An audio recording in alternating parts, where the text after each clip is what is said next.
যেভাবে মাননীয় মুখ্যমন্ত্রী সমস্ত দায়ভার সিএসসির উপরে ছেড়ে দিতে চাইছেন, সঞ্জীব গোয়েঙ্কার উপরে ছেড়ে দিতে চাইছেন, এইভাবে দায়িত্ব ছেড়ে পালানো যায় না।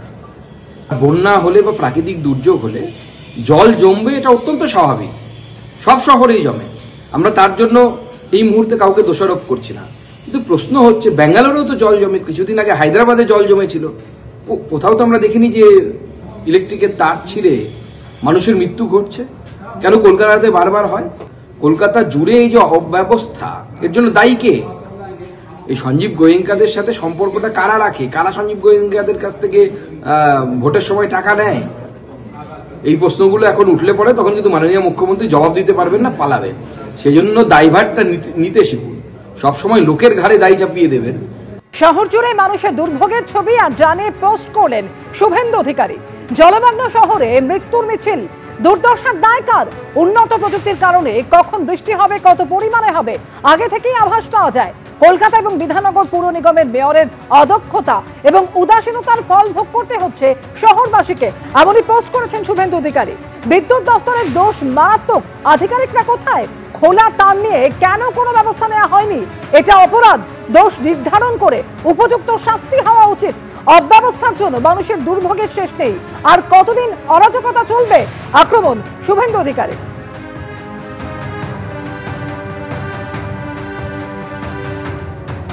শুভেন্দু অধিকারী যখন এভাবে আক্রমণ সারিয়েছেন, তখন তৃণমূলের কি প্রতিক্রিয়া, কি বলছেন তৃণমূলের আইটি সেলের প্রধান ইনচার্জ দেবাংশু ভট্টাচার্য? শুনবো। ওর গোটা জীবদ্দশায় কোনোদিন 300 মিলিমিটার বৃষ্টি দেখেছে 5 ঘন্টায়? এই বৃষ্টি রেকর্ড বৃষ্টি। ভারতবর্ষের কোন বড় শহর বলুন তো যে শহর এবার জলের তলায় যায়নি? কিন্তু তফাৎ একটাই, ভারতবর্ষের অন্যান্য শহরগুলো জলের তলায় গেছে টানা 4 দিন 5 দিন 6 দিন জলমগ্ন। ইভেন গুজরাট 7 দিনের উপরে জলমগ্ন, আহমেদাবাদ থেকে শুরু করে সুরাট থেকে শুরু করে বড়টার মতো সিটি। কিন্তু কলকাতায় জল জমলে সেটা 24 ঘন্টার মধ্যে, মানে 7 থেকে 8 ঘন্টা ম্যাক্সিমাম, 24 ঘন্টা তার মধ্যেই পুরোপুরি ক্লিয়ার হয়ে যায়। আজকে যে বৃষ্টিটা হয়েছে তার তো কোনো আগাম ইঙ্গিতও সেই অর্থে ছিল না।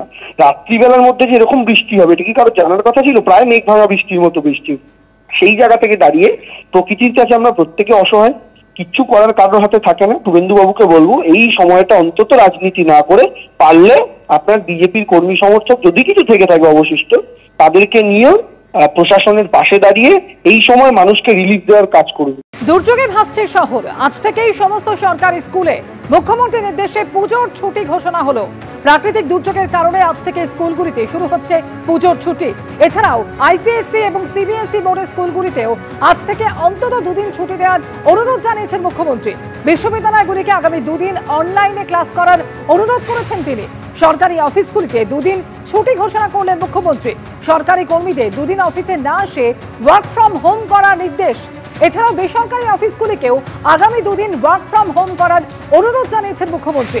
প্রাকৃতিক দুর্যোগের কারণে সম্ভব হলে বিশ্ববিদ্যালয়গুলিকে আগামী 2 দিন ছুটি দেওয়ার অনুরোধ করেছেন তিনি। বিদ্যুৎ স্পৃষ্টের ঘটনা খুবই মর্মান্তিক, মৃতদের পরিবারকে সমবেদনা। আমার সঙ্গে সিএসসির কর্ণধার সঞ্জীব গোয়েঙ্কার কথা হয়েছে। এর আগেও একাধিক দুর্ঘটনা হয়েছে, কিন্তু সিএসসি সতর্কভাবে কাজ করছে না। এভাবে যেন মানুষের প্রাণ না যায়। সিএসসি কে ক্ষতিপূরণ দিতে হবে, চাকরিও দিতে হবে। রাজ্য সরকারও মৃতদের পরিবারের পাশে আছে, না হলে দায়িত্ব নেবে রাজ্য সরকার। জীবনের বিকল্প অর্থ হয় না।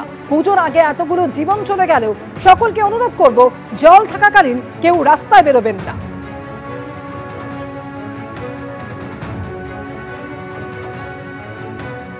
এবিপি আনন্দ সম্পাদক সুমন দেখে কি জানালেন মুখ্যমন্ত্রী মমতা বন্দ্যোপাধ্যায়, শুনবো।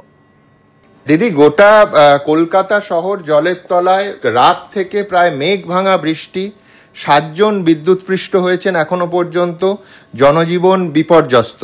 এই মুহূর্তে সরকার ঠিক কি করছে এবং যেটা আশঙ্কার সেটা হচ্ছে এইমাত্র খবর পাচ্ছি যে গঙ্গায় আবার জোয়ারের সময় এসে গেছে, যার ফলে লক গেট বন্ধ করে দিতে হবে, যার ফলে জল বেরোনোর ক্ষেত্রেও একটা সমস্যার সৃষ্টি হচ্ছে। এই মুহূর্তে সিচুয়েশন কি? আসলে এ ধরনের বৃষ্টি প্রায় কোনোদিনই হয়নি। এটা একেবারে অস্বাভাবিক বৃষ্টি হয়েছে। এবং আপনারা দেখতে পাবেন একেবারে দেরাদুন থেকে শুরু করে, উত্তরাখণ্ড থেকে শুরু করে, ইউপি থেকে শুরু করে, বিহার থেকে শুরু করে, দিল্লি মুম্বাই থেকে শুরু করে চারিদিকে এমন ভাবে বৃষ্টি হচ্ছে যে যখন বৃষ্টিটা হচ্ছে তখন কিন্তু কেউ আর আটকাতে পারছে না, প্রকৃতির বাঁধ ভেঙে যাচ্ছে। এখন এমন ক্লাউড বাস্ট হয়েছে, কোন এফেক্ট হয়নি। কলকাতা, হাওড়া, হুগলি এখানটা এফেক্ট হয়। কলকাতায় ম্যাক্সিমাম এফেক্ট হয়েছে। এছাড়াও আপনাদের আমি প্রথম থেকে বলি, আমি 2-3 দিন ধরে আমি প্রত্যেকটা মিটিংয়ে বলছিলাম, আমি যখন রাস্তা দিয়ে যাতায়াত করি আমি গঙ্গার দিকে তাকাই। একটা হচ্ছে বাড়ির আমার একটা টালি নালা আছে, আর একটা হচ্ছে বড় যেতে তাকাই। বারবার চিএসকে বলছিলাম যে দেখো জল ভর্তি করে ছেড়ে দিয়েছে, একদম জিবিসির জল, মাইথনের জল, পাঞ্চেতের জল। এবার হয়েছে কি, বিহার ইউপি যে জলটা আসছে বাংলাটা নৌকার মতো, সব জলটা ফরাক্কায় তো ড্রেজিং করে না, ডিবিসিতে ড্রেজিং করে না। আজকে 15 বছর ড্রেজিং করে না এরা। সেন্ট্রাল গভর্নমেন্টের এই কাজগুলো, এগুলো সেন্ট্রাল গভর্নমেন্টের সেক্টর, আমাদের নয়, আমাদের হাতে নেই। আমাদের হাতে থাকলে আমি করে দিতাম। কিন্তু ফলে কি, আগেই ভর্তি ছিল। এবং এখন যে হাই টাইড, মহালয়ার সময় আপনারা জানেন জোরে বন্যা হয়, সারাসাতি বান বলি যেগুলোকে আমরা, সারাসারির বান, হাই টাইড হয়। এবং হাই টাইডের ফলে কি হয়েছে, মানে আজকে দুপুরেও যেটা বানটা আসবে সেটাও কিন্তু ভয়ঙ্কর বান, মানে দুপুরেরটাও হাই টাইড হবে, আস্তে আস্তে লো টাইডে যাবে। সুতরাং এইটা পূর্বাভাস ছিল যে বৃষ্টি হবে, এটা কিন্তু কোনো আবহাওয়াবিদ কেউ বলেনি। এবং তা সত্ত্বেও যারা মারা গেছে খুবই দুঃখজনক, মর্মান্তিক। এবং আমি ব্যক্তিগতভাবে শোকাহত, কারণ আমার কাছে 5 জনের নাম ঠিকানা এসছে, 5 জনই কলকাতায়, 2 জনেরটা আমি পাইনি এখনো, কাজে আমি বলতে পারবো না। হ্যাঁ, আমি আপনাকে পাঠিয়ে দেবো, ডিটেইলস আছে আমার কাছে। 5 জনেরটা কনফার্ম আমি পেয়ে গেছি। এবং আমি চিফ সেক্রেটারি থেকে শুরু করে, পুলিশ থেকে শুরু করে, মেয়র থেকে শুরু করে সবার সাথে কন্টিনিউয়াস কোঅর্ডিনেশনও রাখছি। এখন যেটা হচ্ছে সেটা হচ্ছে যে ক্লাবগুলো পুজোর মধ্যে পড়ে গেছে বলে আরো প্রবলেম হচ্ছে। আমরা একটা কাজ করেছি, যেটা আমি এডুকেশন ডিপার্টমেন্টকে বলেছি, আজ থেকে সব স্কুল পুজোর ছুটি দিয়ে দাও। মহালয়ার আগের দিন ছুটি দিয়ে দিতাম। আর প্রাইভেট স্কুলগুলো তো, যারা আইসিএসসি বা সিবিএসসি, তারা তো প্রাইভেট গভর্নমেন্ট অফ ইন্ডিয়ার, তারা রেকগনাইজ, তারা তো আমাদের কথা শোনে না। কিন্তু একটা নোটিফিকেশন করতে বলবে, এবং তাদের কাছে আমার রিকোয়েস্ট থাকবে, যেহেতু এত তারা মোটামুটি এই বৃষ্টি দেখে অধিকাংশ স্কুলই ছুটি দিয়ে দিয়েছে আজকে এই পরিস্থিতিতে। আজকে ছুটি দিলে হবে না, এইটার তো একটা রেস্ট থাকবে না। মানে এখন তো আবহাওয়া দপ্তর বলেছে 2-3 দিন এর রেস্ট থাকবে। হ্যাঁ, আচ্ছা, এরপরে আমি আবহাওয়া দপ্তরের সঙ্গে চেক করলাম, এরপরে আবার এই যে পঞ্চমী থেকে নিম্নচাপ, সেটার সঙ্গে আবার এটার কোনো সম্পর্ক নেই, অর্থাৎ আর একটা দ্বিতীয় পর্যায়ের নিম্নচাপ, এবং সেখানে বৃষ্টির সম্ভাবনাটা একই রকম রয়ে গেছে। তো এ তো সব মিলিয়ে, হ্যাঁ, সেটা এতটা হয়তো হবে না। সেটা ঝোড়ো হাওয়াটা থাকবে, যেটা এখনো পর্যন্ত আমরা খবর পেয়েছি, ঝোড়ো হাওয়াটা 60-65 হবে, বৃষ্টিটা অত হবে না। মোটামুটি ওই দক্ষিণবঙ্গে, মানে দক্ষিণ যেটা সুন্দরবনের দিকটা বেশি হবে, দক্ষিণ 24 পরগনা বা সমুদ্র ওরিয়েন্টে, যার জন্য মৎস্যজীবীদের বারণ করা হয়েছে। আমি সিএসসি সঞ্জীব গোয়েঙ্কার সাথেও কথা বলেছি। আমি পরিষ্কার সঞ্জীবকে বললাম, সঞ্জীব দেখো, তোমাদের ইলেকট্রিকের সব লোকেরা কাজকর্ম করছে, তারা কিন্তু তারগুলো ঠিক করে রাখে না। এর আগেও হাওড়া একটা ঘটনা ঘটেছে, বারবার আমি বলেছি তোমরা সতর্কতা নাও, কিন্তু সতর্কভাবে কাজ করছে না। তুমি নিজে এটাকে মনিটরিং করে দেখো, এইভাবে মানুষের প্রাণ না যায়। এটা কিন্তু আমি বলেছি, যারা মারা গেছে তার প্রত্যেকটা পরিবারকে আইদার সিএসসি চাকরি দেবে, এবং সিএসসি যদি না দেয় পুজোর সময়ের ঘটনা, এবং তাহলে আমরা নিজেরা রাজ্য সরকার দায়িত্ব নেবো। তুই হচ্ছে সিএসসি কেও কম্পেনসেশন দিতে হবে। আমরা রাজ্য সরকার থেকে তো দুর্যোগে কেউ মারা গেলে হেল্প করি, আমাদের ব্যাপারটা আমরা করবো, এটা মানবিকতার ব্যাপার। তাদের পরিবারের অর্থের বিকল্প তো পরিবারের কেউ হয় না, জীবনের বিকল্প তো অর্থ নয়। হ্যাঁ, জীবনের হয় না, কিন্তু তার সত্ত্বেও একটা জীবন চলে গেলে তার পরিবারটা কি করে চলবে সেটা দেখার দায়িত্ব আমাদের আছে। সেটা আমরা দেখে দেবো, সেটা নিয়ে নয়। কিন্তু এতগুলো প্রাণ পুজোর আগে চলে গেল, তা আমরা সবাইকে যেরকম অনুরোধ করছি যে জল থাকাকালীন কেউ রাস্তায় নামবেন না।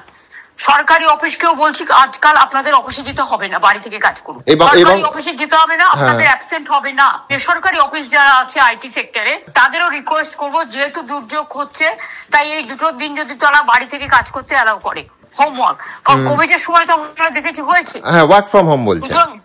সুতরাং যেহেতু কলকাতার উপর দিয়ে বৃষ্টিটা গেছে, মানে এই দুর্যোগটা হয়েছে, তাই কলকাতা এবং সল্টলেক, রাজারহাট, নিউ টাউন, এই অফিস পাড়া যদি ট্রেন না চলে তাহলে যাবে কি করে? যদি রাস্তায় জল থাকে বাইক যাবে কি করে, গাড়ি যাবে কি করে? সেই জন্য একটু রিকোয়েস্ট করছি তাদের মালিকদের কাছে, তারা তো আগেও তো ওয়ার্ক ফ্রম হোম অ্যালাউ করেছে, আপনারা যদি অনুগ্রহ করে ওয়ার্ক ফ্রম হোম অ্যালাউ করেন। আর প্রাইভেট স্কুলগুলো যেগুলো ইংলিশ মিডিয়াম বা সিবিএসসি বা আইসিএসসি, তাদের কাছে উচ্চ অনুরোধ করবো, তারাও যেন একটু ছুটিটা এগিয়ে দেয়। তারা যদি মনে করেন শুক্রবার, তার ফ্রাইডে ছুটি দেওয়ার ঘোষণা করেছে, ফ্রাইডে ছুটি দিতে গেলে আজকে তো মঙ্গলবার হয়ে গেল, আর এই অবস্থা। অন্তত আজকের দিনটা, কালকের দিনটা তারা অন্তত ছুটি রাখুক, তারপরে 3 দিন তারা ক্লাস করুক। এবং যদি ছুটি হয় সবচেয়ে খুশি হবো, কারণ সরকারি স্কুল আমি আজ থেকে ছুটি করে দিতে বলে দিয়েছি, কলেজগুলো বলে দিয়েছি, ইউনিভার্সিটিকে বলেছি যদি ক্লাস করতে হয় ক্লাস মানে পুরো ফ্রম হোম যেটা করুক, ক্লাস ফ্রম হোম করুক, যেটা আগে কোভিড এর সময় করতো। অনলাইন ক্লাসের কথা বলছেন আপনি? হ্যাঁ, অনলাইন ক্লাস করুক, তার কারণ হচ্ছে তাহলে তাদের সুবিধা হবে। আপনাদের কাছে পূর্বাভাস কি আছে যে এর পরও আরো মানে আবহাওয়া দপ্তর কি বলছে, বৃষ্টি হতে পারে? যেটা ছিল সেটা হচ্ছে বঙ্গোপসাগরের নিম্নচাপটা, সেটা তো পঞ্চমী অনওয়ার্ড, পঞ্চমী থেকে দশমী যেটা আছে আজকে যেটা হয়ে গেল সেটার কোনো পূর্বাভাস ছিল না, সেটা কোনো পূর্বাভাস ছিল না। কিন্তু তা সত্ত্বেও আমি কিন্তু সবাইকে সতর্ক করেছিলাম, সতর্ক করতে হবে না, পুজো প্যান্ডেল গুলো ক্লিয়ার করতে হবে, জল আমি বলবো যে হবেন না, হাতে টাইম আছে, চিন্তা করার কোনো কারণ নেই। আর যেগুলো আপনাদের কাজকর্ম বা বিজনেসের তো কিছুটা ক্ষতি হবে, কিন্তু এগুলো ঠিক মানুষ রাস্তায় বেরোবে। পুজোর সময় বহু জায়গায় প্যান্ডেলের যে ইলেকট্রিক সাপ্লাইয়ের লাইন ইত্যাদি গুলো আছে, বিশেষ করে কলকাতা শহরে বেশিরভাগ দুর্ঘটনা আমরা দেখছি যে ওই রকম ইলেকট্রিক লাইন থেকে হয়েছে। তো সেই লাইনগুলো বন্ধ করা এবং যাদের এমার্জেন্সি সার্ভিসের সঙ্গে যুক্ত আছেন বা বাধ্য হচ্ছেন রাস্তায় বেরোতে, তাদের জন্য আপনি কি কি সতর্কতা বলবেন 1 নম্বর, এবং বিদ্যুৎ যারা সরবরাহকারী সংস্থাগুলোকে তাদের কি বলবেন? কোনো বিশেষ এমার্জেন্সি নাম্বার আপনার মনিটরিং ইউনিট থেকে কি দেবেন, যেখানে মানুষ বিদ্যুৎ সংযোগ না থাকলে বা ইলেকট্রিফিকেশনের ভয় থাকলে তারা ফোন করে, কারণ বহু অভিযোগ আমাদের কাছে আসছে যে অনলাইন যে নাম্বারগুলো টোল ফ্রি নাম্বার সেগুলো বেজে যাচ্ছে, কেউ ধরছেন না। এক্ষেত্রে কোনো মনিটরিং সেল কি খোলা হবে? এটা সিএসসি সঞ্জীবকে আমি অলরেডি বলেছি, এটা তো সিএসসি তো আমরা করি, সরকারের নয়, এটা বেসরকারি সংস্থা, সিপিএম এর আমল থেকে হয়ে আসছে। আমি সঞ্জীব গোয়েঙ্কাকে বলেছি তুমি লোক নামিয়ে ইমিডিয়েট দেখো যেখানে তোমার তার খোলা আছে বা মানুষ মারা যাচ্ছে, মানে খুব বিপজ্জনক হয়ে আছে, তারপরে লোডশেডিং হয়ে যাবে, তাহলে পুজো প্যান্ডেল গুলোর ক্ষতি হবে। সুতরাং আগাম প্রিকশন তোমরা নাও। দিন ধরে মডার্নাইজেশন ওরা করেনি, ওদের বারবার বলা হচ্ছে মডার্নাইজেশন করলে কিন্তু এই প্রবলেমটা হতো না। কিন্তু যাই হোক, অনেক সময় আমরাও কি করি, যখন বিদ্যুতের কেউ কাজ করতে যায় অনেক সময় খুব কেয়ারফুলি করে না, আর জল পড়লে বিদ্যুৎটা শক হয়ে যায়।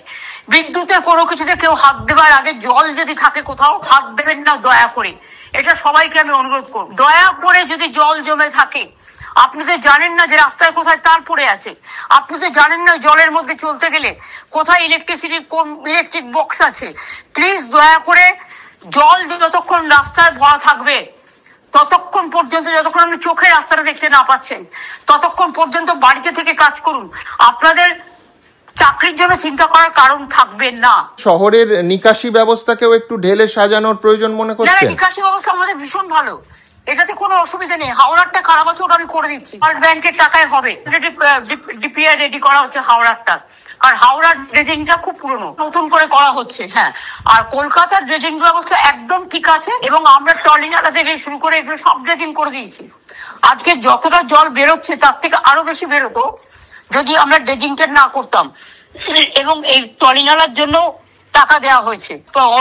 ওয়ার্ল্ড ব্যাংকের প্রজেক্ট পেয়েছি, সেখানে স্টেট গভর্নমেন্টেরও টাকা আছে, সেইগুলো দিয়ে গঙ্গার এবং ট্রলি নালার কাজ করার জন্য অলরেডি আমরা ডিপিআর রেডি করতে দিয়েছি, 2 বছরের মধ্যে করতে হবে। এছাড়াও আমরা নিম্ন দামোদর অববাহিকা অঞ্চলে প্রায় 3,000 কোটি টাকার একটা প্রজেক্ট নিয়ে কাজ করেছি।